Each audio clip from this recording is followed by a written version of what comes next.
Hello दोस्तों, फिर से मौजूद है आपका दोस्त आपका होस्ट सोनू चौधरी। फिर से उसी वीडियो सीरीज़ को कंटिन्यू करने के लिए जिस वीडियो सीरीज़ के ऊपर हम लगातार काम कर रहे हैं। चैप्टर का जो नाम है that is called acid base and salt. तो उम्मीद करता हूं जो वीडियो सेक्शन आपके लिए तैयार किया जा रहा है वो बेहद आपको पसंद आ रहा होगा। अब आपके से फिर से एक हमेशा की तरह एक छोटा सा अनुरोध, एक परिवार की तरह हम काम कर रहे हैं इस वीडियो सेक्शन के ऊपर। तो जिस भी व्यक्ति ने कमेंट किए हैं, जिस भी व्यक्ति ने लाइक किया है, शेयर किया है, सब्सक्राइब किया है, उसके लिए हाथ जोड़कर सबसे पहले सादर प्रणाम कि आपकी सपोर्ट की वजह से ये हिम्मत मिल पा रही है कि वीडियो सेक्शन को कंटिन्यू करने के लिए। तो आपका तहे दिल से आभार प्रकट करते हैं। तो ज़्यादा से ज़्यादा वीडियो को शेयर करने की कोशिश करें, ज़्यादा से ज़्यादा वीडियो को लाइक करने की कोशिश करें अगर कंटेंट अच्छा आ रहा है तो। आज फिर से हम एक नई शुरुआत लेके पहुंचे हैं, that is called introduction of pH scale. आज हम इंट्रोडक्शन करेंगे किसके साथ? पीएच स्केल के साथ। इतिहास से लेके लास्ट तक लेके चलेंगे, जिसमें कॉम्पिटिटिव एग्जाम के भी क्वेश्चन इंक्लूड किए जाएंगे।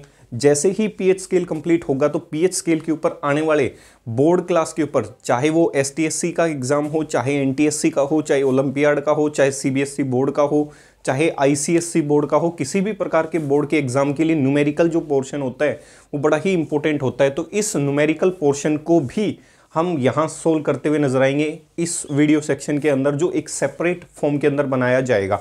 तो उम्मीद करता हूँ आप सभी लोग खुश होंगे, स्वस्थ होंगे। तो अपने वीडियो सेक्शन को ज़्यादा से ज़्यादा आपको लाइक करना है, शेयर करना है और सब्सक्राइब करना है। तो हमेशा की तरह चलने से पहले आपको पता होगा, बड़े ही खुश हो रहे होंगे कि आप हमेशा की तरह आपको एक जोक या 4 लाइनों के साथ पैटर्न की क्या की जाएगी शुरुआत। तो 4 लाइनें हमेशा आपके लिए ध्यान से सुनना है। बड़ा ही साधारण सा जोक है, अगर समझ में आता है तो बहुत अच्छी बात है, नहीं समझ में आता तो आप इसको वापस सुन सकते हैं और समझने की कोशिश कर सकते हैं। किसी व्यक्ति को फांसी दी जाने वाली थी और जो फांसी देने वाला व्यक्ति था वो एक जज था, और जिसको फांसी होने वाली थी वो एक बनिया था। जानते होंगे आप बनिया जो लोग होते हैं उनके बारे में। तो जज की अगर बात की जाए तो जज ने क्या कन्वर्सेशन की एक बनिए से। जज ने कहा, जज तुम्हारा जुर्म साबित हो चुका है, कल तुम्हें फांसी पर चढ़ाया जाएगा। जज ने कहा, भाई तुम्हारा जो जुर्म है, तुम्हारा जो क्राइम है वो साबित हो चुका है और कल तुम्हें फांसी के ऊपर लटका दिया जाएगा, चढ़ा दिया जाएगा। बढ़िया, वो तो ठीक है। बढ़िया ने उत्तर दिया, वो तो ठीक है, लेकिन उतारा कब जाएगा? भाई बढ़िया इसीलिए कहा जाता है कि बावन बुद्धि होता है। बढ़िया, वो तो ठीक है, लेकिन उतारा कब जाएगा? दुकान भी तो खोलनी है। तो छोटा सा जोक है, उम्मीद करता हूँ आपको पसंद आया होगा। एक बार पूरा रिपीट कर देता हूँ। जज तुम्हारा जुर्म साबित हो चुका है, कल तुम्हें फांसी पर चढ़ाया जाएगा। बनिया, वो तो ठीक है, लेकिन उतारा कब जाएगा? दुकान भी तो खोलनी है। इस बात से साबित होता है जो बढ़िया लोग होते हैं वो हमेशा बावन बुद्धि के नाम से जाने जाते हैं।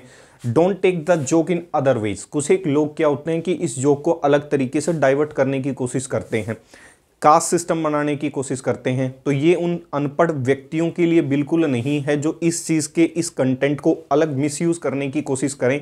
तो कृपया करके ये कंटेंट उन व्यक्तियों के लिए बिल्कुल नहीं है, ये जोक उनके लिए बिल्कुल नहीं है। तो उम्मीद करता हूँ ये चीज़ आपको अच्छी लगी होगी, पसंद भी आई होगी।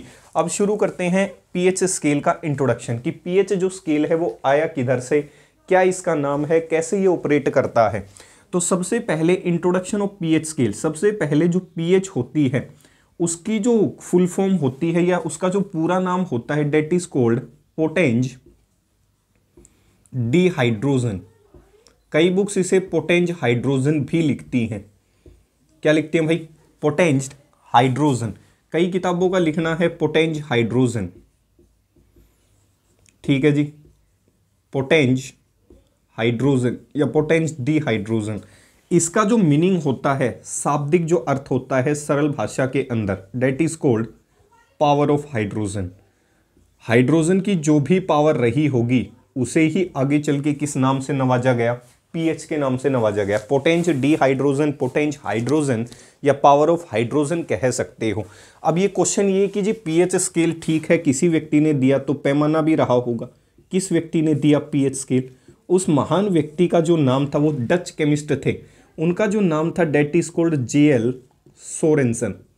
कौन थे भाई? जेएल सोरेनसन नाम के महान व्यक्ति थे, जिन्होंने पीएच स्केल के ऊपर या पीएच के ऊपर अच्छा खासा काम करके दिखाया और लोगों को साबित करके दिखाया कि इस नाम की भी कोई चीज़ एग्जिस्ट कर सकती है। अब क्वेश्चन ये आता है कि जी पीएच स्केल तो चलो ठीक है, अब सीधा पीएच स्केल शुरू नहीं हुआ होगा, इससे पहले कुछ काम किए गए होंगे, तब जाके किसकी नंबरिंग आई होगी, पीएच की। तो उन चीज़ों को एक बार सम अप कर लेते हैं और फिर पीएच तक पहुंचने की कोशिश करते हैं। तो पहला जो टॉपिक होता है पीएच को डिटरमिन करने से पहले, topic first, that is called determination of determination of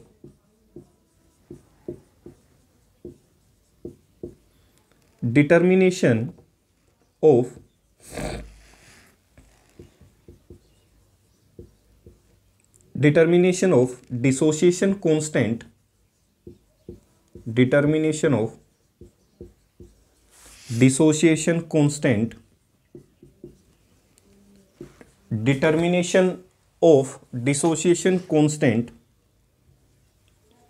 and pH scale. तो सबसे पहला जो टॉपिक है वो हम डिटरमिन करेंगे डिसोसिएशन कांस्टेंट, किसका, वो भी डिटेल में बताएंगे, दैट इज कॉल्ड वाटर का। तो डिसोसिएशन कांस्टेंट जो है वाटर का, dissociation, determination of dissociation constant and pH scale.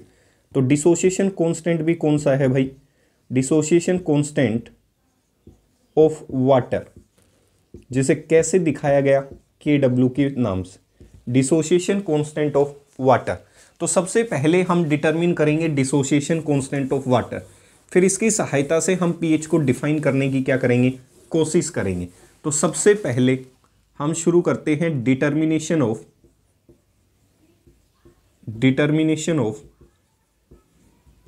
Dissociation constant, determination of dissociation constant of water. ठीक है जी, कैसे डिटरमिन किया गया, कैसे इसको डिफाइन किया गया, KW कहा जाता है, डिसोसिएशन कांस्टेंट ऑफ वाटर। ध्यान से सुनना है, हमें पता है जो वाटर होता है वो एक वीक इलेक्ट्रोलाइट होता है, जैसे हमने पीछे वीक एसिड की तरह पढ़ी थी, वैसे ही वीक इलेक्ट्रोलाइट होते हैं। वीक एसिड क्या हुआ करती थी, जो पार्शियली डिसोसिएट हो जाए, वैसे ही वीक इलेक्ट्रोलाइट होते हैं। वीक इलेक्ट्रोलाइट वो इलेक्ट्रोलाइट होंगे जो पार्शियली क्या हुए होंगे, डिसोसिएट। तो कैसे डिफाइन कर सकता हूं, we know that water is a weak electrolyte, water is a weak electrolyte, condition fix कर दी गई भाई एट 298 केल्विन। ये सारा जो कार्यक्रम रचा जाएगा वो 25 डिग्री या 298 केल्विन पे रचा जाएगा भाई।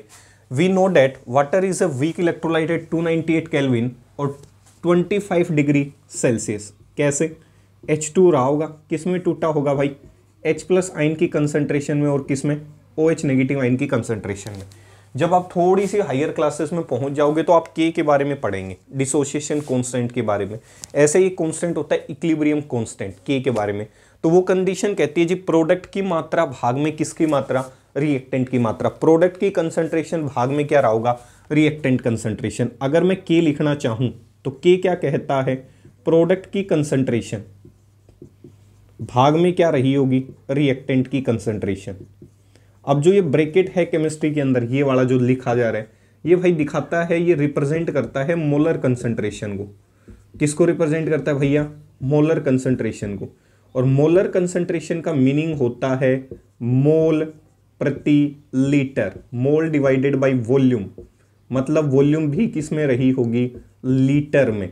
मोल divided by volume, that is the meaning of A molar concentration. इस ब्रैकेट का मतलब होता है मोल भाग में वॉल्यूम प्रति litre, that is called molar concentration, meaning of A bracket.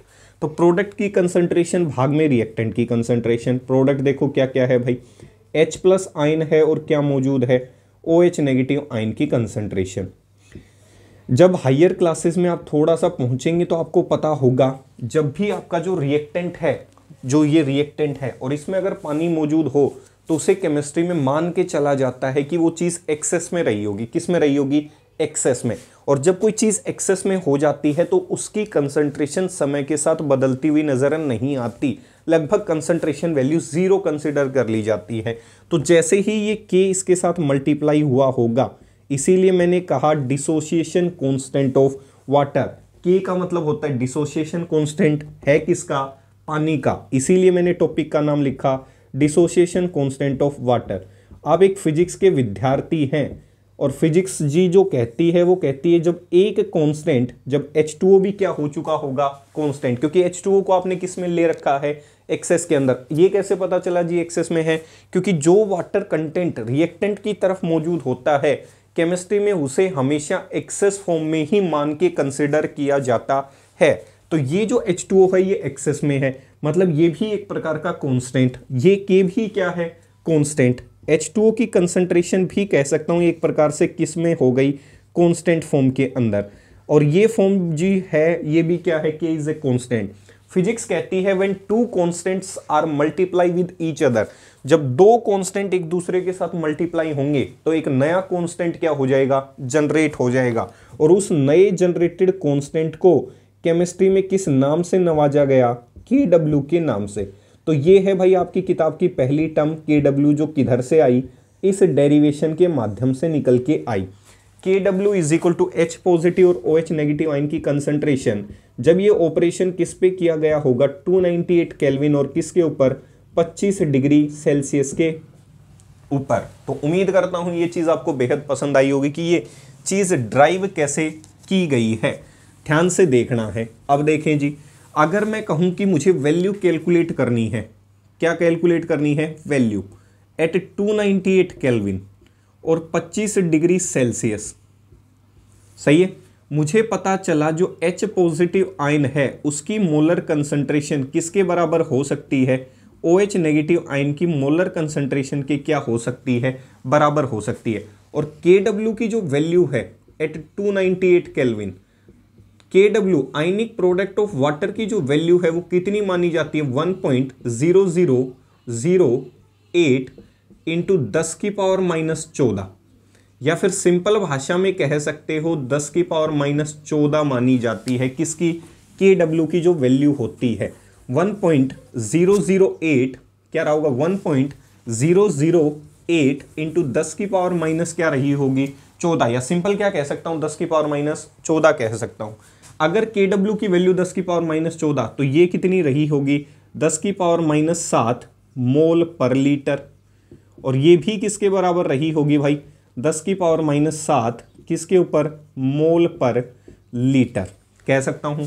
जब भी वाटर की बात की जाएगी, डिसोसिएशन कांस्टेंट ऑफ वाटर की वैल्यू की बात की जाएगी, तो 298 केल्विन और 25 डिग्री सेल्सियस के ऊपर Kw की वैल्यू हमेशा कितनी होगी, 10 की पावर माइनस 14, हमेशा कितनी होगी, 10 की पावर माइनस 14। अब मैं Kw को डिफाइन करना चाहता हूं, तो Kw जो है उसको कैसे डिफाइन कर सकता हूं, डेफिनेशन के लिए मुझे पता चला Kw तो ये होता है, ये क्या होता है, Kw कह सकता हूं। तो डेफिनेशन क्या कह सकता हूं, dissociation constant of water, dissociation, यहीं से देखो भाई, यहीं से डिफाइन कर रहा हूं, dissociation constant of water that is called Kw is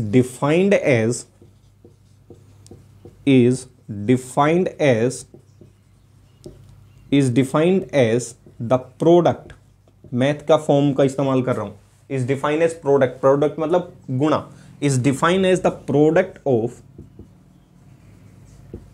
of molar concentration of H positive ion and OH negative ion present in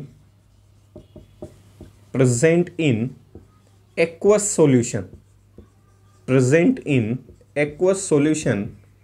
is called as Kw। ध्यान से सुनना है भाई, कुछ नहीं करना, घबराने की आवश्यकता नहीं है। ऊपर की कहानी कोई नीचे लिखा है स्टेटमेंटल फॉर्म के अंदर। ये क्या कह रहा है, ये ध्यान से सुनो, ये क्या कह रहे हैं, ये कह रहे हैं Kw को आप कैसे डिफाइन कर सकते हो। ये कहता है H पॉजिटिव आयन की जो मोलर कंसंट्रेशन है वो और OH नेगेटिव आयन की मोलर कंसंट्रेशन है वो, दोनों का प्रोडक्ट कर दो भाई। ये कंसंट्रेशन किस में बनी होंगी, ये आयंस किस में आई होंगी, किसी एक्वस सॉल्यूशन के अंदर। किसी एक्वस सॉल्यूशन में कितनी H प्लस आयन की कंसंट्रेशन आई, कितनी OH नेगेटिव आयन की कंसंट्रेशन आई, दोनों का प्रोडक्ट कर लो और दोनों के प्रोडक्ट से जो आंसर ऑब्टेन हुआ होगा उसे केमिस्ट्री में Kw या डिसोसिएशन कांस्टेंट ऑफ वाटर के नाम से जाना जाता है। उम्मीद करता हूं ये चीज यहां तक आपको क्लियर हो गई होगी। सही है भाई, यहां तक उम्मीद करता हूं पूर्ण रूप से ये चीज आपको क्या हो चुकी होगी, क्लियर हो चुकी होगी। या फिर इसे आप डिसोसिएशन कांस्टेंट ऑफ वाटर ना कह के आप क्या कह सकते हो, आयनिक प्रोडक्ट ऑफ वाटर भी कह सकते हो। क्या कह सकते हो, आयनिक प्रोडक्ट ऑफ वाटर। KW को और क्या कह सकते हो भाई, dissociation of constant of water की जगह और क्या कह सकते हो, आयनिक प्रोडक्ट ऑफ वाटर। ये नाम भी लिख सकते हो, आयनिक प्रोडक्ट ऑफ वाटर। KW को और क्या कह सकते हो, आयनिक प्रोडक्ट ऑफ वाटर। क्या कह सकते हो, KW is equal to ionic product of water. Ionic product of KW क्या है, आयनिक प्रोडक्ट ऑफ वाटर है। KW क्या है भाई, आयनिक प्रोडक्ट ऑफ वाटर या फिर dissociation constant of water. Dissociation से अच्छा शब्द है आयनिक प्रोडक्ट ऑफ वाटर। तो ज्यादातर पढ़ाते वक्त किसका इस्तेमाल किया जाता है, आयनिक प्रोडक्ट ऑफ वाटर। तो आयनिक प्रोडक्ट ऑफ वाटर क्या कहता है, H पॉजिटिव और OH नेगेटिव आयन जो है उनकी मोलर कंसंट्रेशन का प्रोडक्ट कर दो, that is called ionic product of water. Temperature 298 kelvin पे KW की वैल्यू कितनी होगी, 10 की power -14, that is called ionic product of water. KW को क्या कहा जाता है, आयनिक प्रोडक्ट ऑफ वाटर। ध्यान रखना है भाई, ठीक है। ज्यादा टर्म ये इस्तेमाल की जाती है तो उम्मीद करता हूं आप ये ही टर्म ज्यादा इस्तेमाल करेंगे, that is called ionic product of water. आगे चलते हैं जी, यहां तक चलो कार्यक्रम समझ में आ गया कि KW ये था। यहां से H+ और OH नेगेटिव आयन की कंसंट्रेशन भी चलो समझ में आने लग गई। अब चलते हैं इसी KW के ऊपर। जो KW होता है it is a temperature sensitive. Temperature sensitive पे डिपेंड करता है। जैसे ही आप टेम्परेचर को चेंज करेंगे, as temperature is changed, as temperature is changed the value of KW also get changed। जैसे ही आप टेम्परेचर को बदलेंगे KW की जो वैल्यूज हैं वो भी धीरे धीरे बदलना शुरू कर देंगी। जैसे KW is directly proportional to temperature. अब जैसे ही आपने टेम्परेचर को बदला इसकी वजह से KW चेंज हो जाएगा, और KW चेंज होने की वजह से H पॉजिटिव और OH नेगेटिव आयन की कंसंट्रेशंस की जो वैल्यू हैं वो भी क्या हो जाएंगी, चेंज। तो इनडायरेक्टली मैं क्या कहने की कोशिश कर रहा हूं, KW बदलने की वजह से आगे चल के आपको कहा जाएगा कि pH जो स्केल है it is a temperature sensitive scale, temperature dependent scale. जैसे टेम्परेचर बदलेगा pH ऑफ द सिस्टम क्या हो जाएगी, चेंज। क्यों चेंज हो जाएगी pH ऑफ द सिस्टम, क्योंकि टेम्परेचर बदलते ही KW की वैल्यू क्या हो गई, चेंज। और KW की वैल्यू चेंज होने की वजह से किसकी कंसंट्रेशन चेंज हो जाएगी, H+ आयन की कंसंट्रेशन और किसकी, OH नेगेटिव आयन की कंसंट्रेशन सॉल्यूशन में चेंज हो जाएगी। और सॉल्यूशन में H+ और OH की कंसंट्रेशन बदलते ही सॉल्यूशन में इनडायरेक्टली किसकी वैल्यू चेंज हो जाएगी, pH की वैल्यूज चेंज हो जाएंगी। तो यहां से उम्मीद करता हूं ये चीज अब आपको पूर्ण रूप से क्लियर हो गई होगी। KW होता है आयनिक प्रोडक्ट ऑफ वाटर, सही है। अब चलते हैं determination of pH scale. Determination of pH scale, ये pH स्केल आया किधर से, pH की फुल फॉर्म पीछे बता चुका, power of hydrogen, JL Sorensen नाम के व्यक्ति ने दिया। अब ये डिटर्मिनेशन की कैसे, इन ऑर्डर टू डिटरमिन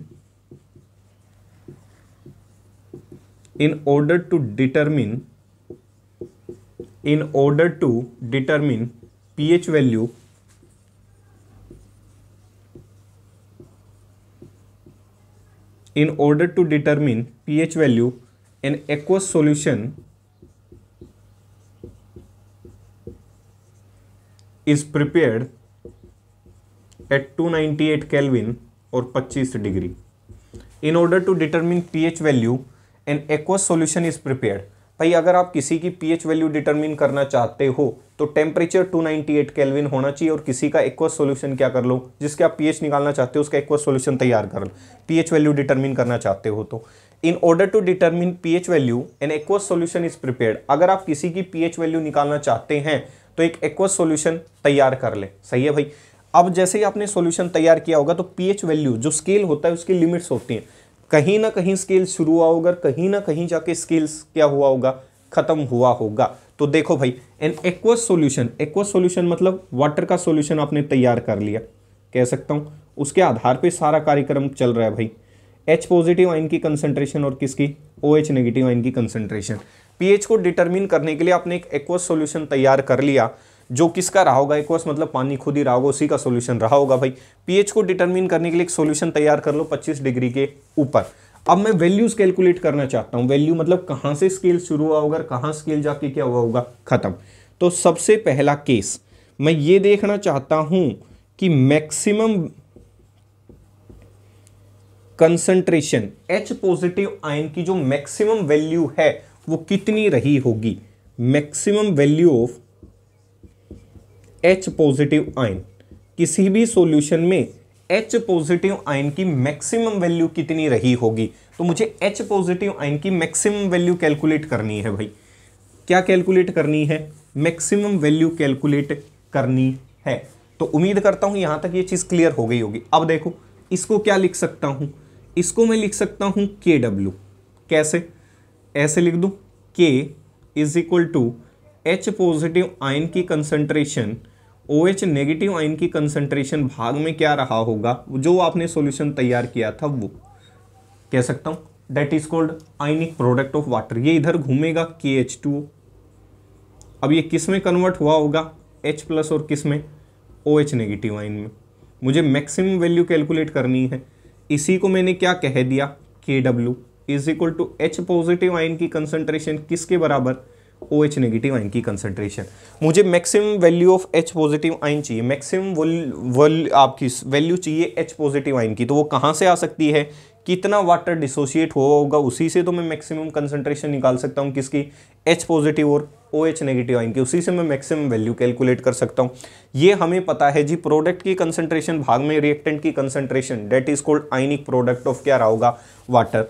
इसके आधार पे मैं क्या कह सकता हूँ, अब मुझे मैक्सिमम वैल्यू चाहिए H पॉजिटिव की। देखो अगर मैं H पॉजिटिव की मैक्सिमम कंसंट्रेशन लेना चाहता हूँ तो मैथ लगा दूँ, इसको इधर भेज दूँ, KW भाग में क्या रहा होगा, OH नेगेटिव आयन की कंसंट्रेशन।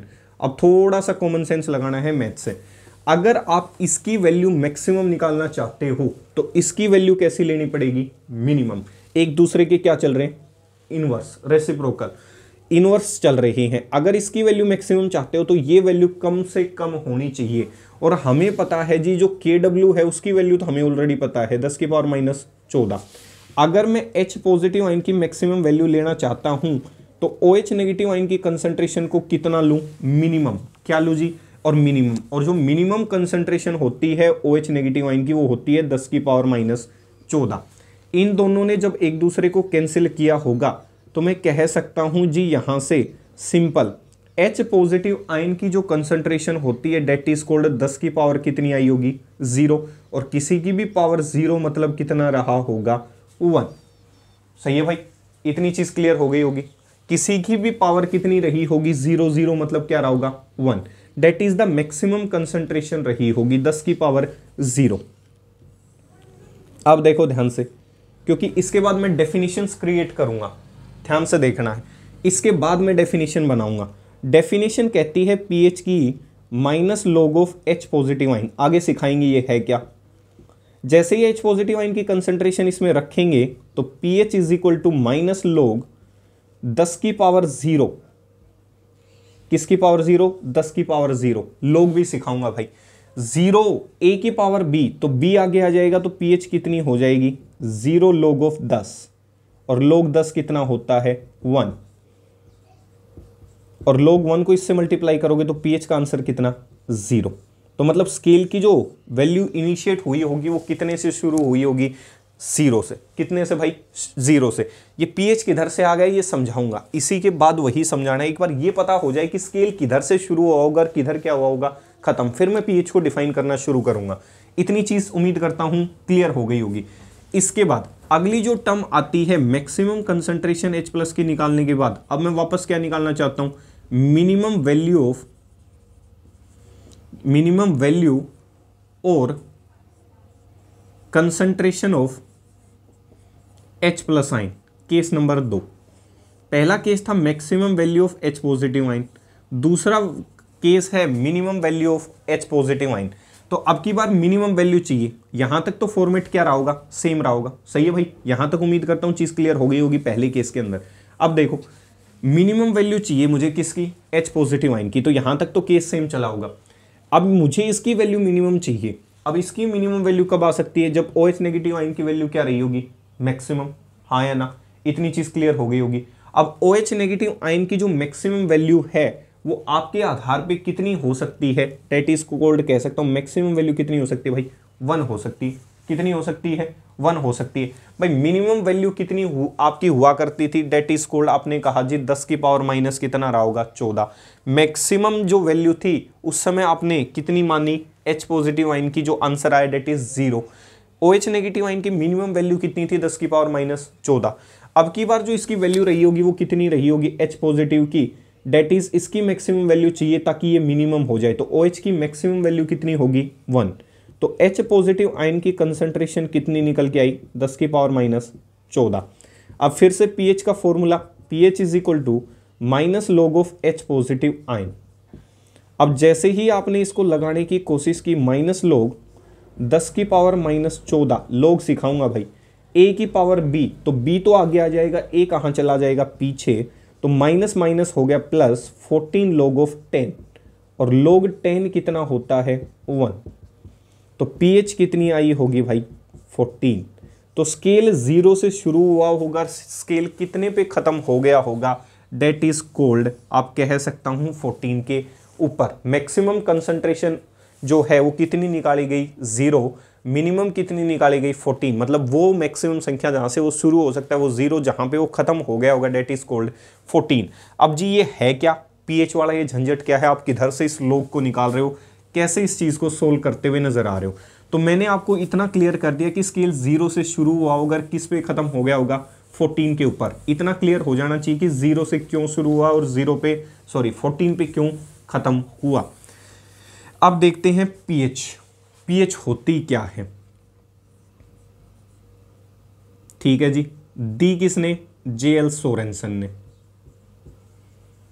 pH वैल्यू पता चल गई, 0 से शुरू हुआ होगा, 14 पे खत्म। pH क्या है, तो पहली जो डेफिनेशन आई, डेफिनेशन फर्स्ट, डेफिनेशन को रटना नहीं है भाई, समझना है।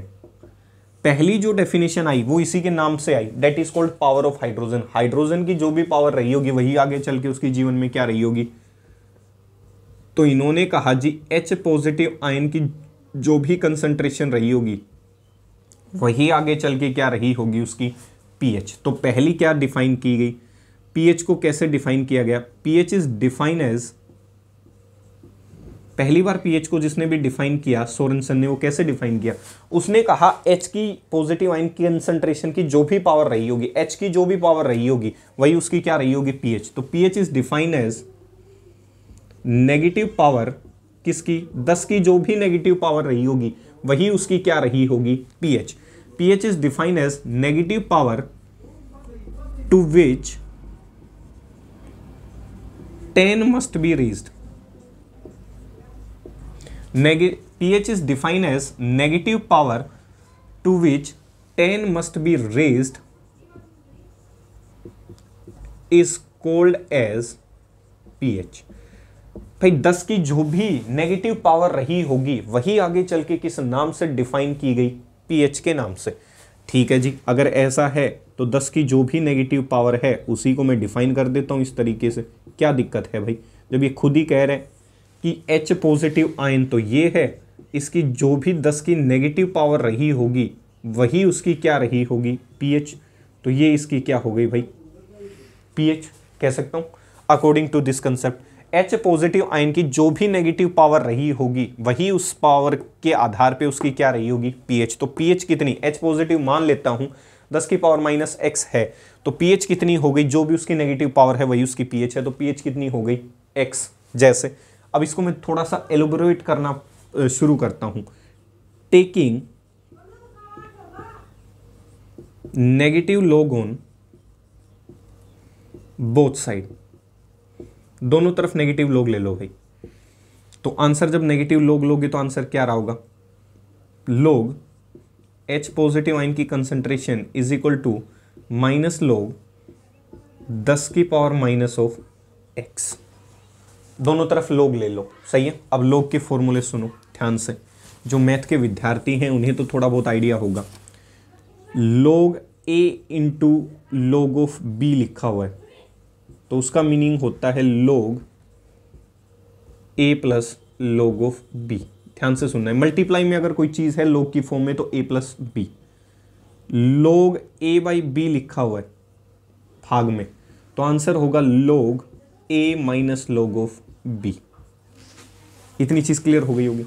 अगर लिखा हुआ है इस फॉर्म के अंदर log a की पावर b, तो आंसर होगा, पावर आगे आ जाएगी बाकी पीछे चला जाएगा, b log ऑफ a। सही है, ज़्यादा log की वैल्यू आपको याद करनी भी नहीं है। log 10 1, log 100, जितने जीरो उतना ही आंसर। 100 में कितने जीरो हैं? 2, तो log 2 की वैल्यू, सॉरी log 100 की वैल्यू 2। log 1000 कितने जीरो हैं? 3, तो log 1000 की वैल्यू 3। ऐसे नहीं करना चाहते ऐसे कर लो। log 100 कैसे लिख सकता हूं log 100 को? log 10 की पावर 2, a की पावर b, तो b log ऑफ a, तो log 2 आगे log 10 कितना होता है? 1, तो log कितना आ जाएगा? ऐसे निकाल सकते हो। तो ये फॉर्मूले आपको थोड़ा सा आइडिया हो जाने चाहिए भाई। इस फॉर्म के अंदर है, अब देखो a की पावर b, तो माइनस माइनस आगे पहुंचेगा plus, minus log of h positive ion is equal to x log of 10, और log 10 कितना होता है? 1, minus log of h positive ion is equal to x, और x को तो क्या माना गया? pH। ये रहा formula, pH is equal to minus log of h positive ion. ये रहा जी फॉर्मूला जो मैं लिख रहा था। तो इसका मतलब डेफिनेशन नंबर 2 क्या कहती है? pH is also define as, pH is also define as the, is also defined as negative log of H positive ion concentration. pH is also defined as the negative log of H positive ion concentration in a solution is called pH। ठीक है जी, इसे भी आप क्या कह सकते हो? pH कह सकते हो। तो उम्मीद करता हूं ये चीज़ यहां तक क्लियर हो गई होगी। ध्यान से देख सकते हैं आप, कोई जल्दबाजी नहीं है, सही है।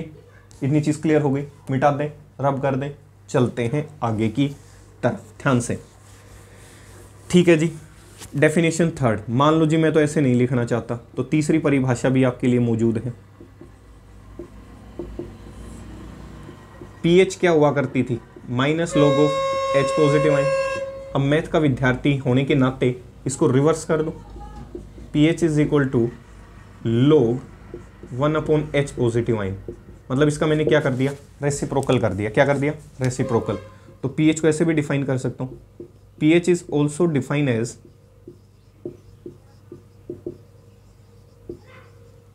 Reciprocal of H positive ion concentration in a solution is called as pH। ऐसे भी डिफाइन कर सकते हो, कोई दिक्कत नहीं। ये तीसरी डेफिनेशन, 3 फॉर्मूले तैयार हो चुके हैं। रिलेशन काम का ये है जो पेपर में क्वेश्चन आएंगे कि अगर किसी सॉल्यूशन में H पॉजिटिव आयन की कंसंट्रेशन बढ़ जाती है, ये है जुगाड़। अगर किसी सॉल्यूशन में H पॉजिटिव आयन की कंसंट्रेशन बढ़ जाती है तो उसकी pH पे क्या प्रभाव पड़ा होगा? तो H पॉजिटिव आयन की कंसंट्रेशन बढ़ने की वजह से सॉल्यूशन की pH क्या कर गई? घट गई। ये करने के बाद अगला जो सेक्शन होगा वो आपको ड्रॉ करके दिखाया जाएगा pH स्केल। उसके अंदर किस प्रकार के कलर होते हैं, किस कंपोजिशन की कितनी pH होती है, pH के न्यूमेरिकल्स क्या होते हैं। तो अभी तो सिर्फ एक छोटा सा सेक्शन डाला है, that is called pH, how to drive pH scale, what do you mean by pH scale. इसके बाद बहुत सी चीज़ें बची हुई, that is called limitation of pH scale, कि pH स्केल कहाँ पे जाके काम करना बंद कर देगा। तो उम्मीद करता हूँ ये छोटा सा वीडियो सेक्शन आपको पसंद आया होगा।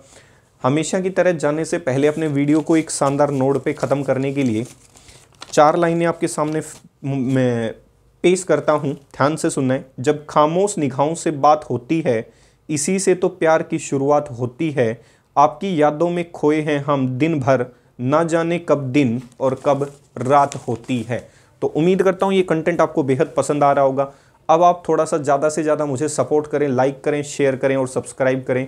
तब तक के लिए मुझे जाने के लिए थोड़ी सी इजाज़त चाहेगी आपसे। आपका दोस्त, आपका होस्ट आपसे अनुमति चाहता है जाने के लिए। तब तक के लिए स्टे सेफ, स्टे सिक्योर। जय हिंद, जय भारत।